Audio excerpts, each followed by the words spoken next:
Hello everybody, good evening, welcome to the United Stand. It's Sunday night, the show that started it all many years ago. It's the United Stand, I hope you're all doing well. Erik ten Hag is facing a big dilemma. We put big dilemma, there's actually more than one. He's facing quite a lot. I don't know whether you saw Villa this afternoon. There's a team with a style of play like Spurs, like Arsenal, like Liverpool, like Man City, like Brighton, like Newcastle. Why do Manchester United not have a style of play? Why are Manchester United struggling? Why is Ten Hag into year two and struggling to get players to play football in the way that most of the top half of the table is playing? Where is the identity? What is the future for Mason Mount? Didn't come on as the 3 tactical changes yesterday, didn't start the game. What is the future for Mason Mount? Number 7, £55 million. Surely there is a plan. What is that plan? And also, let's talk about Potter. We want to talk about him and what's this story about this being linked to Sir David Brailsford, who could come in as a CEO or a director of football. And also, let's talk about Man United over the next coming weeks. It's a Sunday night show. We like to do this. What's our best 11? What are we going to do over the next few weeks? Have you looked at late November up to Christmas and the run of games we've got? We need to clarify and find a plan at Man United very, very quickly, because I think we're teetering on the edge at the moment. Lots to talk about. But before we get into all of that and take your questions as per usual, let's just say this. We are sponsored on the show by Manscaped. As you may have seen on, was it Friday night or Thursday night? I sampled this beauty out. I haven't shaved since. It was a clean shave and I still haven't got it back. That's how effective the Handyman is. It's a brand new product from Manscaped. You can get 20% off with the code TUS and free worldwide shipping. They've still got the lawnmower for down there, trim the grass to make the yard look bigger. They've still got the weed whacker for up the nose, and now they've got the brand new Handyman. Shaving up to 3 days of growth, especially without the mess of a wet shave, is an absolute game changer. Not to mention the Handyman's skin-safe technology. Nicks and cuts are a worry of the past. That's right, you can feel totally confident getting a really close, clean shave with the Handyman. And of course, it's very handy because it's got a nice little thing there that you pop on the top and you can take it away with you when you're on your holidays, whatever like that. Maybe a bit of a business trip. Looks fantastic. As I said, 20% off, free worldwide shipping with the code TUS. You know about Manscaped. They're absolutely brilliant. Check out their products. Big shout out to Manscaped, as per usual. I'm a top red in here, says Adam. Tell us what being a top red is. I don't know what the rules are. I've never ever had the application form. The Inquisition says, I'm getting bored with the conversation style of play. We are disjointed, suffering with injuries and stuck with people we are too incompetent to sell, says the Inquisition. So do you think that there is a style of play for Manchester United and it's actually just injuries? You actually think it's personnel and morale that's causing it? I mean, we spoke a bit about it on the watch along yesterday. Let's dive straight into it. Look, I back Ten Hag. I want Ten Hag to do well, but he's got a lot of questions hanging over him at the moment. I don't like the story this morning about Graham Potter. We'll talk about where it's come from and what it's all about in a minute. I'd rather not talk about it, but, you know, it is out there, so we probably should talk about it. But look, there's no doubt that every week of this Premier League season, I've been waiting for Manchester United to click. We were dreadful against Wolves at home on the opening day. Absolutely played off Old Trafford. We won 1-0. We went 2-0 down against Nottingham Forest and we found a way to win. We were dreadful against Burnley and Bruno's goal won it for us. And we weren't much better last night and Dalot's winner won it. That's 4 games against relegation fodder where we've won all 4, which is the positive. But there's been zero identity. Now, I know it's difficult to impose a style of play on Arsenal or onto Spurs, you know, or Brighton. That's 3 teams we've played this season that are very, very good. But I would expect at home to Crystal Palace, Brentford, playing the likes of Burnley and Sheffield United and Forest, I would have expected us to at least impose some style of play on them. And I just don't think this season there is much of an identity. It seems to be paint by numbers. We're not really cohesive. The players don't really seem together. I've spoken about the defence last season, all the high fives and the hugging that went on between Varane and Martinez and Shaw and De Gea and Dalot and Wan-Bissaka. We haven't seen that, but we've also not seen any structure in what we're trying to do. Amrabat struggled massively last night until Eriksen came on, and I just think it's a dilemma when you watch. Like, I watched Villa today for the second time at home in a couple of weeks. They were the same against Brighton, and they were same today against West Ham. Just so relentlessly energetic, but actually easy on the eye. The amount of times Diaby or McGinn or what's his name, Diaz, will have the ball around the edge of the box and ping it into the feet of Watkins quickly. Like, they've got patterns of play. Their fullbacks are part of it. Everything just... You can watch Villa and see what they're doing. You can watch Newcastle under Eddie Howe and see what they're doing. Obviously, we know what Pep's doing, what De Zerbi's doing, what Klopp's doing. We can see what Ange is doing. And I just think with United, after 9 games... I'm baffled as to why we're struggling so much to express an identity, even for 20 minutes in a game. I just don't think we do it. Liam says, ordered my Crimbo jumper today. Pity I've ordered it to my old address accidentally, says Liam. I'm sure if you drop him an email, they'll sort that for you. Gutch says, what part of Potter's Chelsea stint is not clear? United are a bigger club with more pressure, with players whose attitudes are questionable at best. He will fail and fail quickly. We'll talk about Potter in a moment. But let's talk about United. So look, what we need to see from Manchester United is a clear directive, and a clear directive very, very quickly. We're not actually in a terrible position at the moment. We are about 6 points off the top. There's a lot of teams ahead of us, but I think it might have us in... I personally think, I don't know what you think, I personally think we're in a false position. And I think Ten Hag's aware of it. And as a massive fan of Ten Hag, I am concerned because I just don't see the reason for this start to the season. And points accumulation wise, it's not dreadful. As I say, we're not miles of cut adrift. We could have been. Wolves were lucky. Burnley, we were lucky. You know, I think we were lucky against Brentford. There's probably 4 or 5 points you could take off easily from where we are. So Ruth says no identity, no style, no idea. When you're searching for the reasons, just hold this in your hat for a moment. We have played about 5 or 6 teams we should be beating no matter what. We have played Brighton, Arsenal and Spurs. Difficult games, but we've played a lot of teams from the bottom half.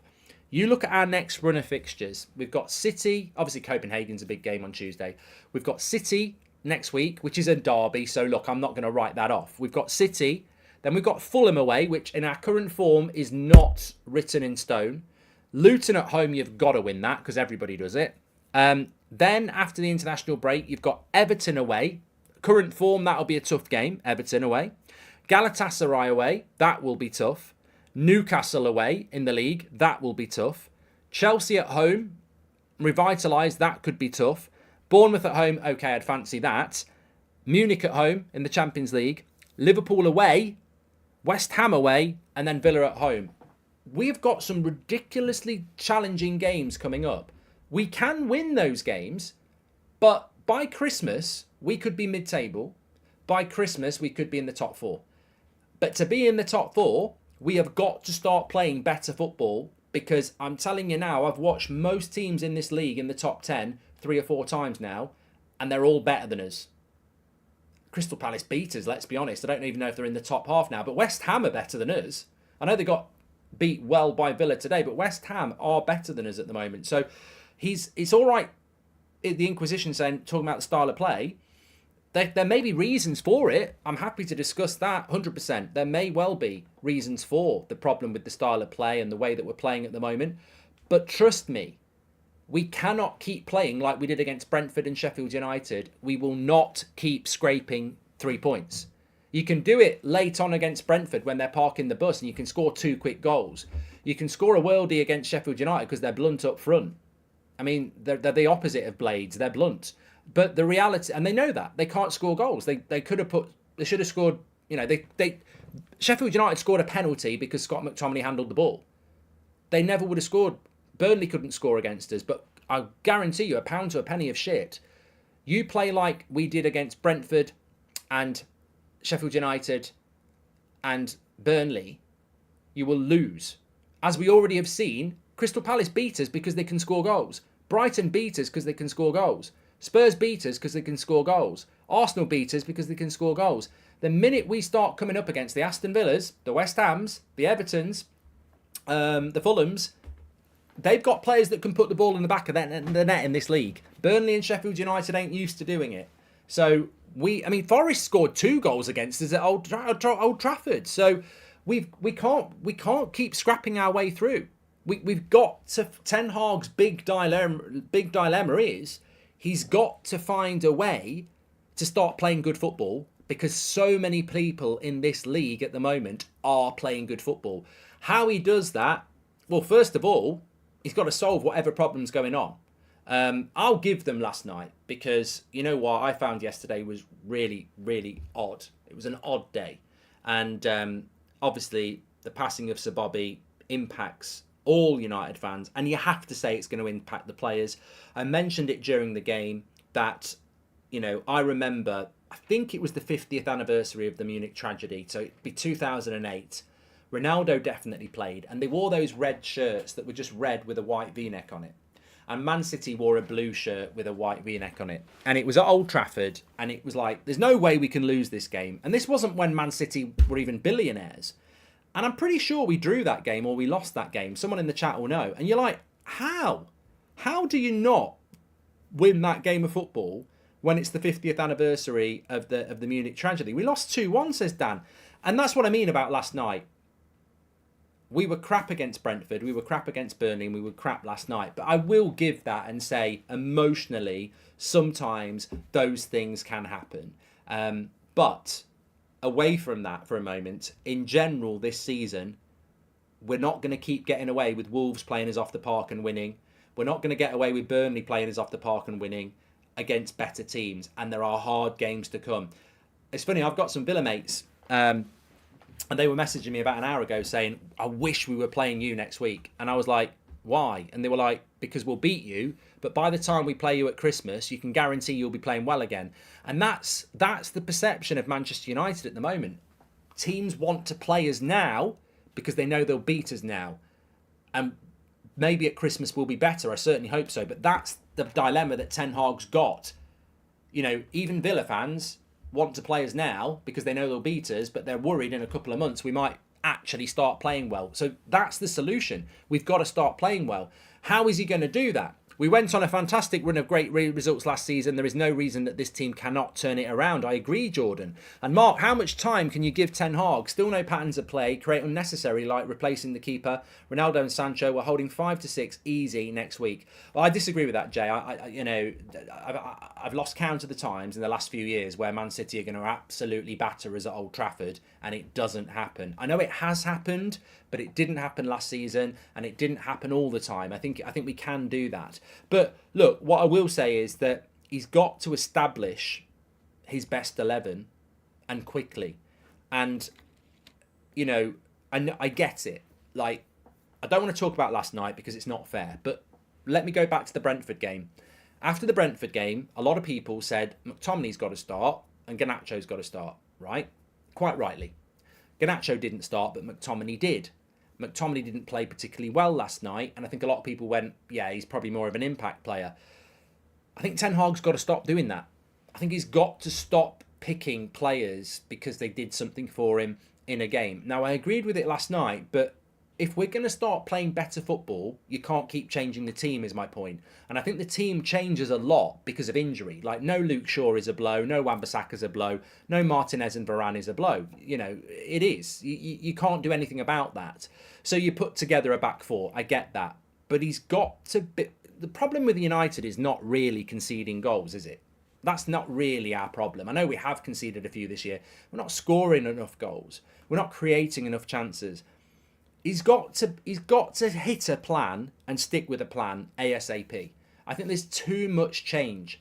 Rashford plays for 60 minutes, he goes to the right, then he gets taken off. Anthony plays 60 minutes, he gets taken off. Garnacho plays well, is always on the bench. He's got to stick with a system that works and basically wait it out. And the most important area is the midfield.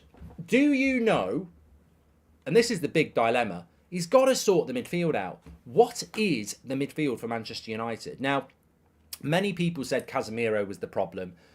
I don't ever want to be proven right, but I think we saw for an hour that Casemiro's not the problem because Amrabat wasn't very good until Eriksen came on. And most of last season, Casemiro played well with Eriksen. I think the problem is Casemiro needs somebody next to him with some discipline. Amrabat needed somebody next to him with discipline. When Amrabat had Bruno and McTominay, he wasn't having a good game. When Eriksen came on, and Eriksen's not the answer, by the way, it gave us some stability. And it was the same thing last year. Casemiro with Eriksen had somebody who's intelligent. The problem with Eriksen is, like we saw against Arsenal and like we saw in some games last year, he'll get overrun physically as well. So he's got to solve his midfield. I still think, and I'll say this, I mean, this is not rocket science, but I said it at the start of the season, we'll get our arse handed on our plate 2 or 3 times this year. We've already had it once with Brighton. It will definitely happen. But he's got to solve the midfield. He's got to sort the midfield. Games are won and lost in the midfield. Liverpool last season struggled. He's changed his whole midfield. He's got Gravenberch, Szoboszlai, Endo, McAllister. He's changed his whole midfield at Liverpool, and they're now title contenders. Ten Hag's got to sort the midfield out. For me, I'd go Casemiro, Amrabat, Bruno. I'd go with that. I'd go get hold of the fucking midfield. Like, get hold of it. Get hold of the ball. You'll get the ball with Amrabat and Casemiro. Get hold of the ball and control that midfield. That's the thing he's got to do. He cannot go against Man City with a Bruno, McTominay, Amrabat midfield. He cannot go against Man City with a Casemiro, Eriksen, Bruno midfield. He's got to go Amrabat, Casemiro and Bruno, hasn't he? He's got to do that. And I think that's the thing he's got to do. He's got to start establishing his best 11, because you are never going to play like Villa, Spurs, Liverpool or anybody else. You're never going to play like that if you're changing your midfield every week. And that has been a massive problem for United this season. The only time I've really seen us play Ten Hag ball was against Barca away. It seems strange how we're still not doing it consistently. Geordie, I think you make a great point, because I think that what's become abundantly clear, if you were excited about Ten Hag as a coach like I am, was that what he did at Ajax was some of the best football in Europe. Some of the best football in Europe, and we've just not seen it. If I said to you, imagine Ten Hag was Darren Fletcher. He'd played for Man United and then he'd been given the job at United. We'd all be sat here saying, his style of football is rubbish. But it's because we know what he can do at Ajax, we're like, where's this? Where's this? Because at Man United, you'd never know what he did at Ajax. Why he can't do it, I've got a multitude of reasons. I don't think the players are capable of doing it. I don't think the coaches are capable of training it. And I think to play the football he played at Ajax, he probably would need a reset, which is never going to happen. I'll be amazed if Mount don't start next week, says Robert McCormack. Well, Robert, you can have an assist, and a few other people can as well, because I want to bring Mason Mount into this, because I think Mason Mount was brought into this team because Erik Ten Hag sees a player that can come into the team and play the style of football that he wants to play. I think at Ajax, if you'd said to Erik Ten Hag, when Ajax were playing really well in the Champions League, do you want Mason Mount? I think he'd have bought him. The problem we've got with Mason Mount is that he gets a lot of stick and it's not fair. I think he's a good footballer. I thought he was a good footballer at Chelsea. I don't think Erik Ten Hag spent £55 million on Mason Mount because he's a British player. I think it helped. It helps to have British quota, of course. You know, ours is running a little bit low, but it's not terrible. I don't think we bought Mason Mount for that. It's a pen. Someone just said, what's that? It's a pen, Junior. You use it to write things down. So I don't think we bought Mason Mount because he's English. I think we bought Mason Mount because Erik Ten Hag really likes him. When we flew over for a pre-season friendly in Norway, Beth and Ryan from the United Stand were sat on a plane with Darren Fletcher. Now, Darren Fletcher wouldn't say a hell of a lot because obviously, you know, he's got to be protective and secretive. But what he did say about Mason Mount was that this is Eric's signing. You know, 100% obsession about this player. Eric's over the moon with Mason Mount. He's always liked him. He's always admired him. He wants him. So my question is, what are we going to do with Mason Mount? Because we've got to do something. He's got to start. As Robert says, he has to start. He's become redundant, says Emil. If he can implement such a sophisticated system at Ajax with less expensive players, you have to ask why coaching is a variable. He needs his backroom, says Summy. Look, I want to talk about Mount, but what I do want to say is that the reason that Erik Ten Hag could implement what he did at Ajax, and the reason it's fallen apart since he's left, is because Ajax are a little bit like Brighton. When you're Brighton, you have a recruitment system and a style of play, and you recruit around that. So Erik Ten Hag at Ajax suited what Ajax principles are: development of youth, recruitment of players that nobody really knows about that can kick on to the next level and be sold, and a style of football that's pretty much been the way Ajax have played for decades. And Erik ten Hag suited that and walked into a club that promotes that and does that. So getting an Ajax team to play good football, if you've got the right coach, isn't difficult because they are used to it. But you've got to have the right coach, and Ten Hag deserves the credit for being the right coach, because look at Ajax since Ten Hag's left. They've not been able to replicate it. There's a huge rebuild there, most of that team left. But you then take an Ajax coach and drop them into Manchester United, and you go, hold on a minute, this might take a while because we've got a club that has had no distinctive style of play for a decade, that doesn't really recruit well in relation to spending a lot of money or getting cheap players that can build, has not been coached well in 10 years. It's not a surprise to me that Erik ten Hag has gone into that club and struggled to get us to play good football.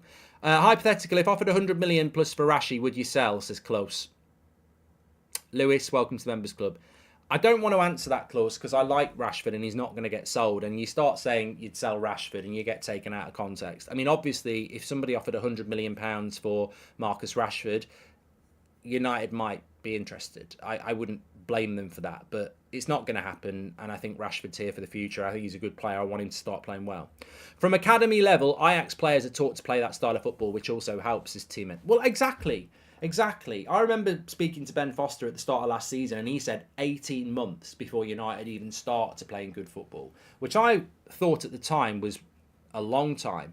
But actually, he's probably right, because I look at the way Solskjaer trained players, the way Mourinho trained players, and that's basically the recent history of this football club, and it wasn't great.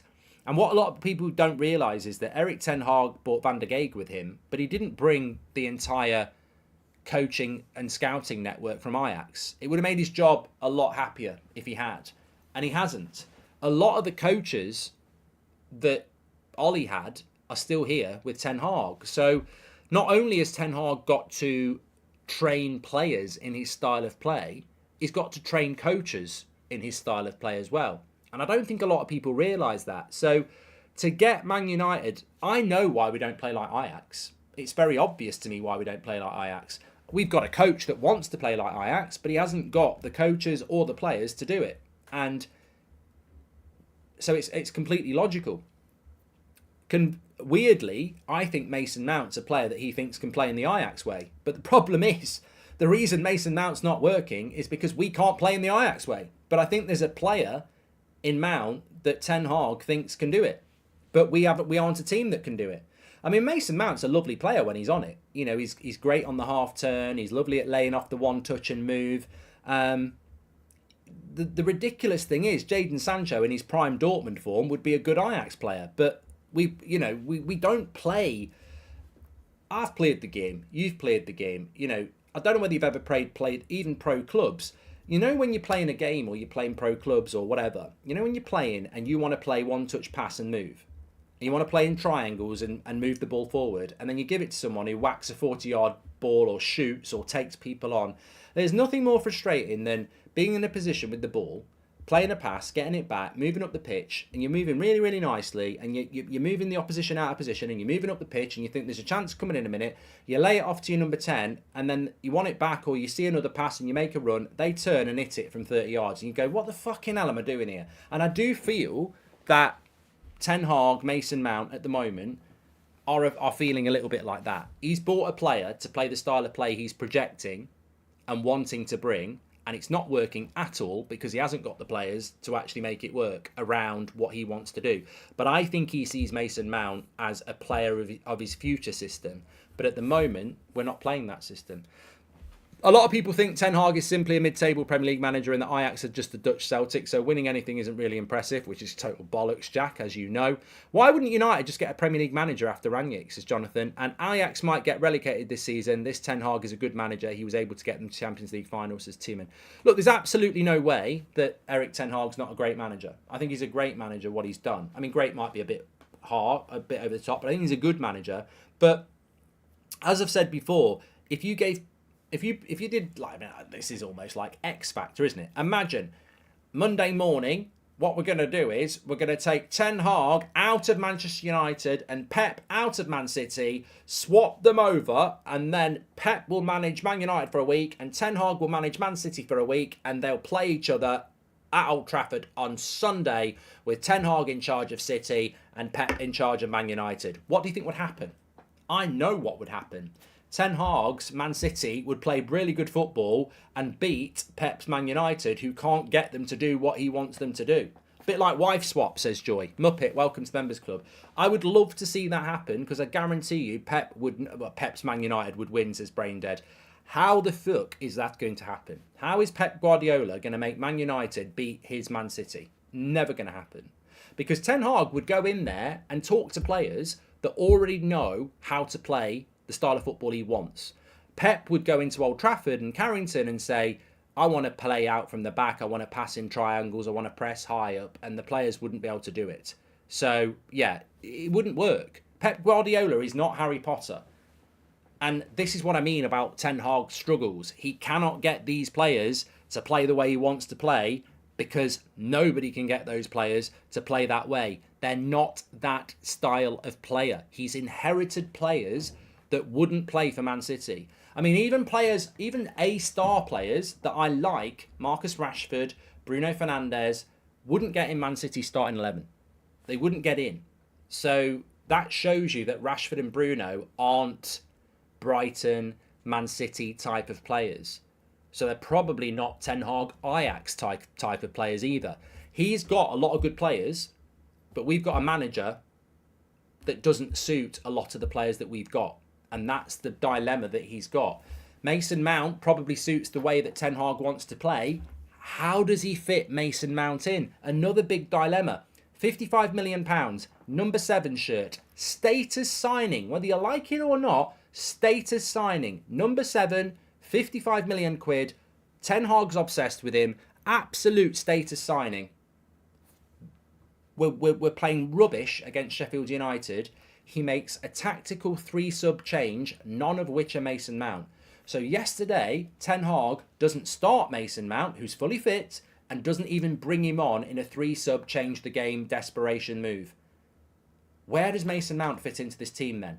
He will, but you tell me, where is Mason Mount going to fit into this team? Because I don't see it. I don't see it at the moment. I mean, Bruno's going to play at number 10. Casemiro and Amrabat need to play as the midfielders because Mount cannot be a number 8 supporting Amrabat and Casemiro. That won't work.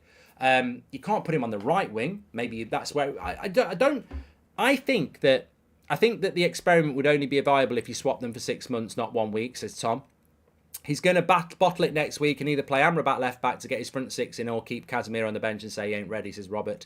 And we did not start playing well until after the World Cup last season. Already Erik Ten Hag is getting to us to play crossing game. Have a strong feeling we will soon click, says Nishank. Well, I hope you're right. I hope you're right. But what we're talking about here is, where does Mason Mount fit into this team? And I've always felt that what his plan was to stick with the midfield he had last year, Casemiro, Eriksen and Bruno, but upgrade Eriksen with somebody who's got a little bit more mobility. But that's so dangerous because if you look at Villa, they've got Luis and Kamara. If you look at Spurs, they've got Basuma and they've got Sarr. If you look at Newcastle, they've got Longstaff, Guimaraes and Tonali. You look at Liverpool, they've got McAllister and Gravenberch in there against Everton. Most of the top teams have got 2 physical, combative midfielders in there. Yeah, they can pass, but they are, they're physical. Mason Mount and Bruno Fernandes, they ain't physical. So you're leaving it all on Casemiro. And I just think Ten Hag in the summer thought he could go Casemiro, Mount and Bruno. And I think he's realised at the start of the season, and this happens, nobody's a bloody genius, nobody can know what's going to happen, but I think he thought he could go Casemiro or Amrabat, I suppose, one holding midfielder, Mount and Bruno, and I think he thought it was going to work, and I think what he's seen is it ain't going to bloody work, because lots of teams are putting 2 midfielders in, like Casemiro now, and we can't get hold of the ball enough to do that. And also, you don't keep the ball for all of the game. You've got to defend at times. So I think the plan was Mount and Bruno in the same midfield three. But I think he's realised that's not going to work. And I think it's created a massive dilemma for him because really, if we're being completely honest, and I'm not going to skirt around this, there's only one place in the team and it's Bruno or Mount. Otherwise, one of them's playing on the right wing. Or you're going to play them both in the midfield and leave yourself really open. So I think that the plan he had hasn't worked. And I think the brave move is if you want to build a team with Mason Mount in it, he's probably got to be your number 10. And if he's going to be your number 10, you've got to put Bruno Fernandes on the wing, which I don't really like anyway. So I think he's sort of, look, I trust Ten Hag. We might be talking in 2 months and going, wow, he's got Amrabat, Casemiro, Mount and Bruno in the team and it's working really, really well. I think, as I go back to what I said, we're not playing good football. A lot of teams are. He's got to sort that midfield out. And I actually think Mason Mount's causing him a headache. Not because he's a bad player, but because he doesn't know how to put him in the team. And he knows he wants to, and he knows he has to, but he can't figure it out. And that's the problem. We're going because he can't get a settled 11. He's changing it every week, and we're never going to play good football when we're changing our team every week in the midfield. It's a great point. He's trying to change a whole club. Coaches and players. Many of these players are counter-attack players, not possession. And that's why we've fallen total football into being a counter-attacking team, isn't it? It's a hard job. It's a hard job. Somebody just said, what about McTominay? Look, McTominay has got 3 goals in 2 games. You can't ignore that in the Premier League. And you put him in the penalty box and he's got this amazing knack of hitting it into the back of the net. But 9 passes is horrific yesterday. He's not on the ball. He was hiding a bit again. You know, he can't play deeper. We've seen that before. I think McTominay has to be an impact player when you're struggling and you need a goal. Some players have done that for years. You know, in the Mason Mount, Bruno Fernandes dilemma, Scott McTominay doesn't come into it, in my opinion. But he's got to find some stability. I mean, look, there are other areas of the pitch where there's not stability as well. You've got Marcus Rashford, but Garnacho's ready to play. You know, he's going to go with Rashford, but Garnacho needs to play as well. So there's just a lot in that team at the moment that's just very uncertain. I feel like it's a bit like everyone else has baked their cake and we're still trying to find the ingredients at Tesco. I think that's probably explains it, how I feel about United at the moment.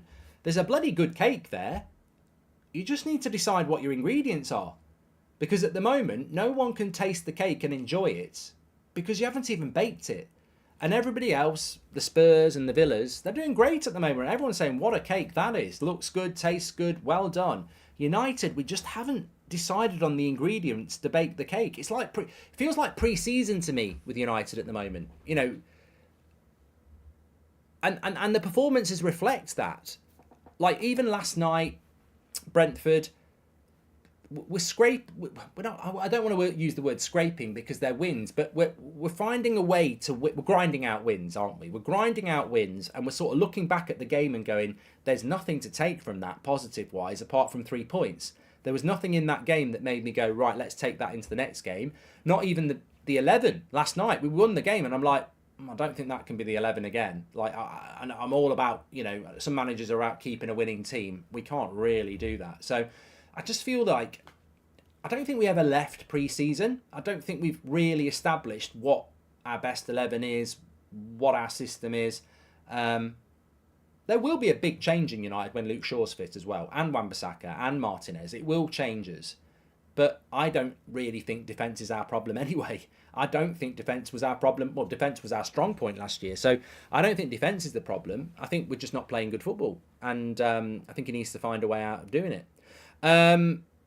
What would your reaction be if this board and owners appointed Potter and got rid of Ten Hag, says Marvin? Well, look, I'm glad we've left it towards the back end of the show. I'm really loath to discuss this, but basically, there was a story in the UK press this morning that Manchester United have got Graham Potter on a shortlist if Eric Ten Hag was to leave Manchester United. Now, if he was to leave Man United, he ain't going to leave Man United. So we're basically talking about if he gets sacked.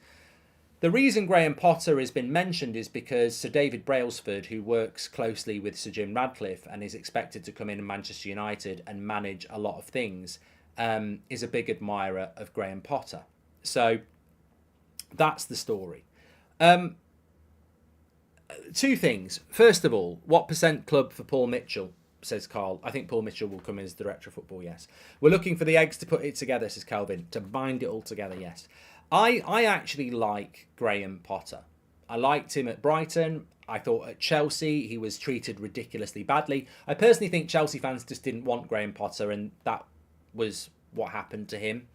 Also, it's a huge job to go from Brighton to Chelsea, and as we know at Chelsea, you don't buy the players, Todd Boehly does. So, and also, when you look at some of the results Pochettino's had, Potter's results weren't that bad. Chelsea fans just thought they should be winning every week, and they didn't realise how hard the job is. So I don't think Potter at Chelsea did a bad job, but I'm telling you now, if United ever thought about bringing Graham Potter in, the same thing would happen as what it happened at Chelsea. You'd have players that don't think he's up to the job, so he'd get undermined straight away. And you'd have fans that never wanted him from day one, so he'd have fans on his back straight away. It would be a very, very, very bad decision to do it. I don't think he's a bad manager, but I think the same thing would happen as Chelsea. Players wouldn't respect him, and fans would be on him from the start. So it would be... I just think that's my opinion on it. I like him as a coach, but there's no way he's going to be Man United's next coach. No way. And also, I must say as well, whether there's any truth in it or whether it's a load of bollocks, why the hell is there talk about Man United's next manager in any shape or form? I don't see there any talk of Chelsea's next manager. I don't see there any talk of Newcastle's next manager or Brighton's next manager. Why are we talking about Ten Hag's next manager? We're 6 points off top. We've had a really bad start to the season, but we're 6 points off the top. For me, that's the unbelievable thing. We're only 6 points off first place. And people are talking about Ten Hag's replacement. The cold, harsh fact is, we've had a bad start to the season, but it's not sackable. Far from it. Like, we're 6 points off first place. Some might say how, but we are. I think it could get worse. I actually think we could become, 12 points off first place by Christmas. I think that can happen when you look at the games we've got. Did you notice the sponsors on Toto Wolff's shirt are Ineos, TeamViewer, Snapdragon?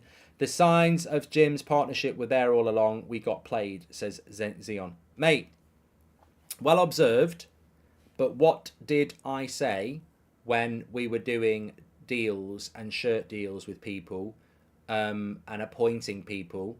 We've appointed people in big positions in the last 3 months. I can't remember who they were, but we have. We've signed shirt sponsorship deals with people. I think you're right. I think we were always... The Glazers were always going to do a deal with Sir Jim. Maybe Qatar were naive. Maybe everyone was naive about a full sale. I certainly was. But when you look at it, there's a lot of strong hints. Jack says, I think the reason Ange is improving Spurs so quickly is because he had players that were limited by Conte and they have the desire to adapt. We don't, says Jack. I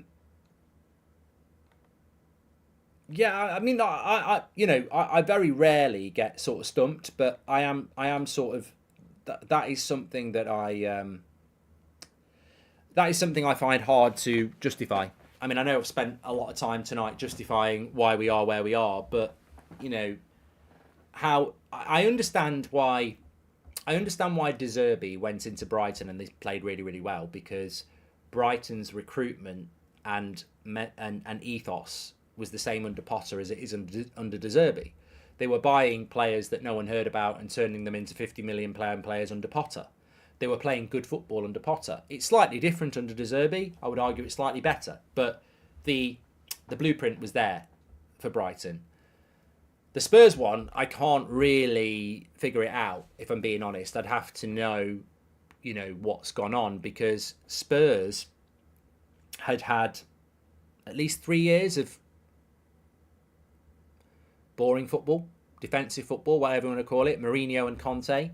Ange goes in, they're working harder and pressing harder and winning the ball higher up the pitch better than anyone else in the league. So how does a team that's been trained to be defensive and boring go from that to on the front foot and exciting in the space of a few weeks? I don't really know, and the recruitment's not been huge. I mean, Maddison obviously is new. Basuma is a bit like a new signing. I mean, it's incredible what he's done. I mean, but on the other hand, it's also incredible what Emery's done at Aston Villa, and that's been going on for longer.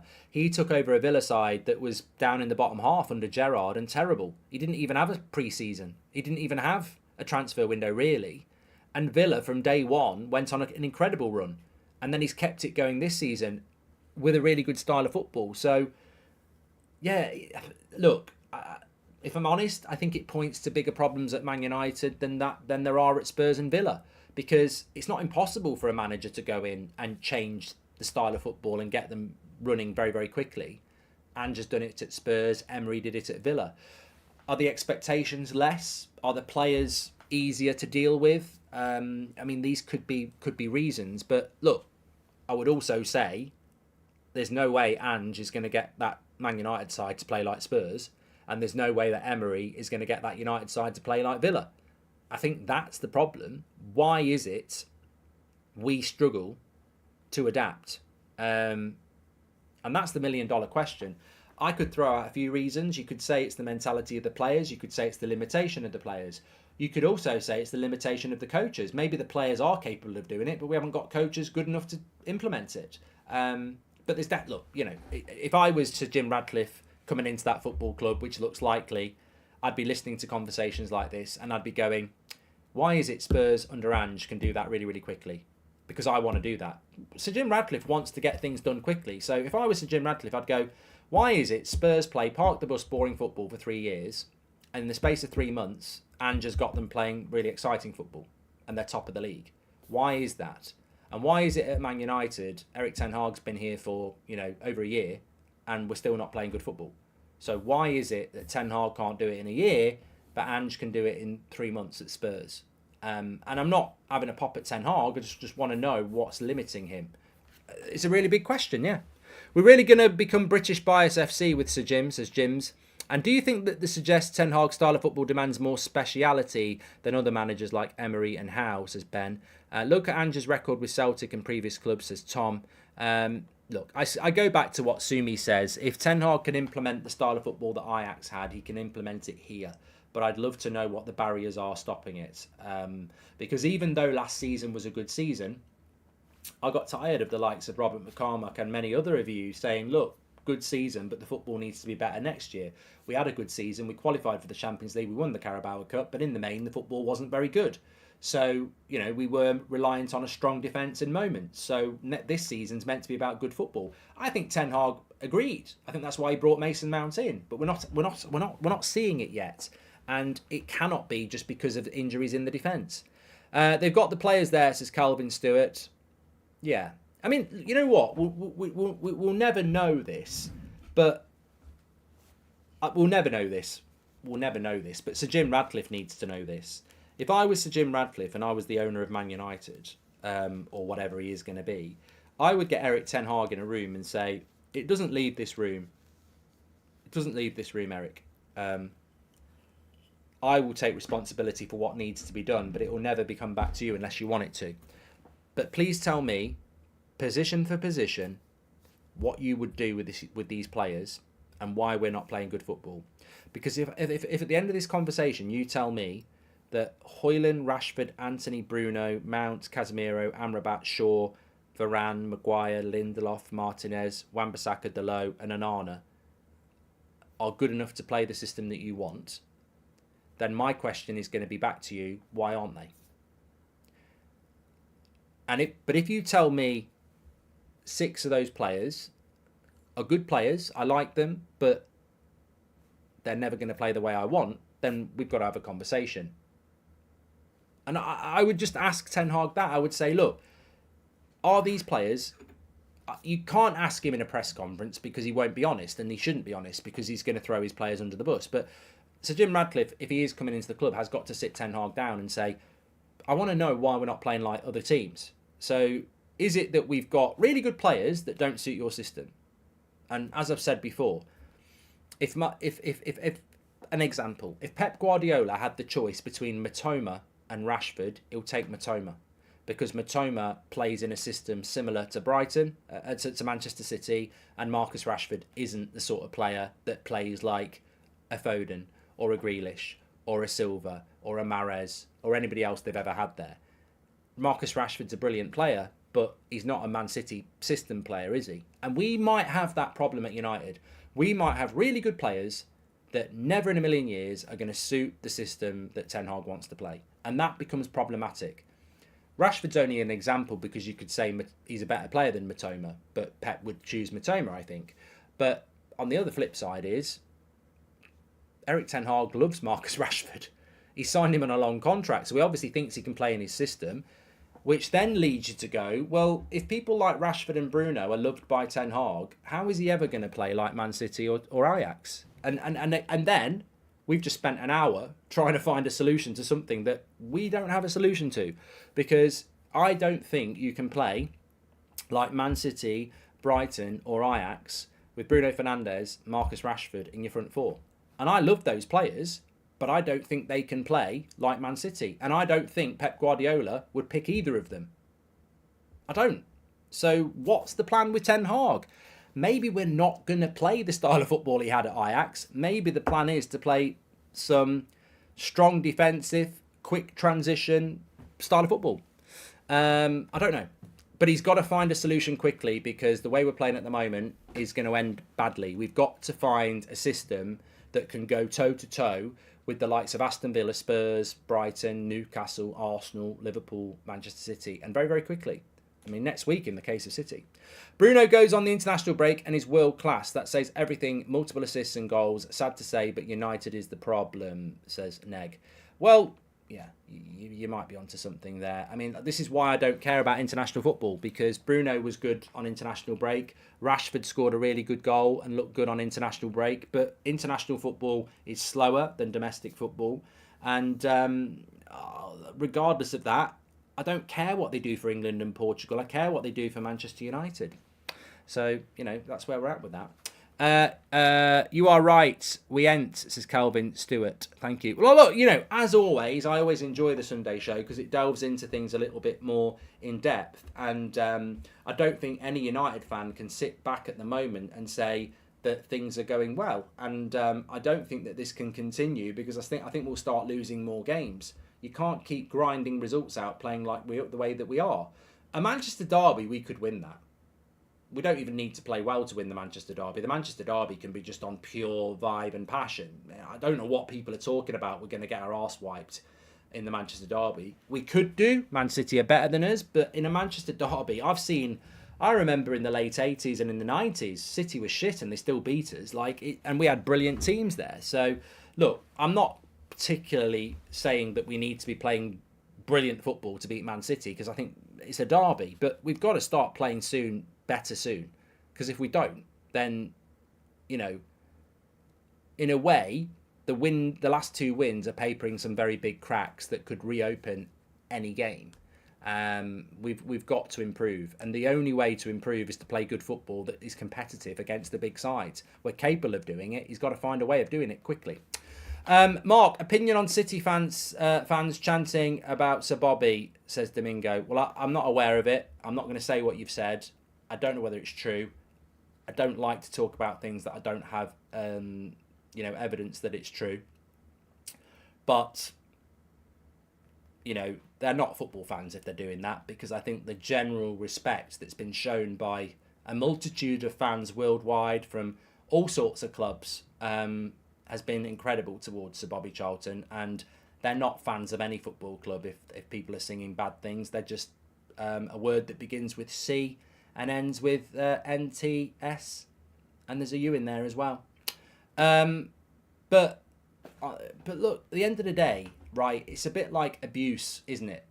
If you acknowledge it, you give them what you want. You give them what they want. I choose to look at the outpouring of appreciation and grief and sadness for an amazing man. I've got no time for people who want to come out with silly songs and silly things for attention. They're sad. You know, these abusers, it's a reflection of themselves. They're basically projecting to a mirror because they are toxic. So I choose not to give, I don't want to talk about it. I don't care about it in the sense that they're irrelevant, because the vast majority love, adore and appreciate Sir Bobby Charlton, and that's what I want to focus on. There's always, look, people are in prison for vile things. Like, people need to grow up. In the world there are vile people, and you need to accept that. The media teaches us that doesn't exist, but it does. Focus on the good and ignore the bad, because that you're giving them what they want. Ignore them, says Mike. It spread the positivity and love. Exactly. And there is so much positivity and there is so much love. And that's what matters. Sir Bobby the Great, says Calvin. Exactly. Talking about what was I going to say? Just very, very quickly. Thank you to everybody who sent their auditions in. 60-second clips to that'sfootballmedia@gmail.com. If you're interested in being part of United Stand in 2024, remember, we're asking you to send your audition clips in to that'sfootballmedia@gmail.com. 60 seconds about anything to do with United. But remember, because we had a couple from like the other side of the world, if you get picked, you've got to come and do your audition in Manchester on December the 11th. Like, we're not going to recruit you from your audition tape. Like, this is stage one to come to Manchester on December the 11th and do Britain's Got Talent or United Stand's Got Talent thing, and meet us and do that. So really looking forward to meeting you. Send your audition tapes in and you could be shortlisted for that. Obviously, that's on the afternoon before the Christmas show, which you can still get your tickets for. Links in the video description. Thanks everyone for watching. Don't forget Manscaped. You can get 20% off, free worldwide shipping with the code TUS. We're back in the morning. There's a press conference tomorrow because we're playing on Tuesday as well. So it's going to be a busy start to the week. Thanks everyone for watching. Take care. I'll speak to you all soon.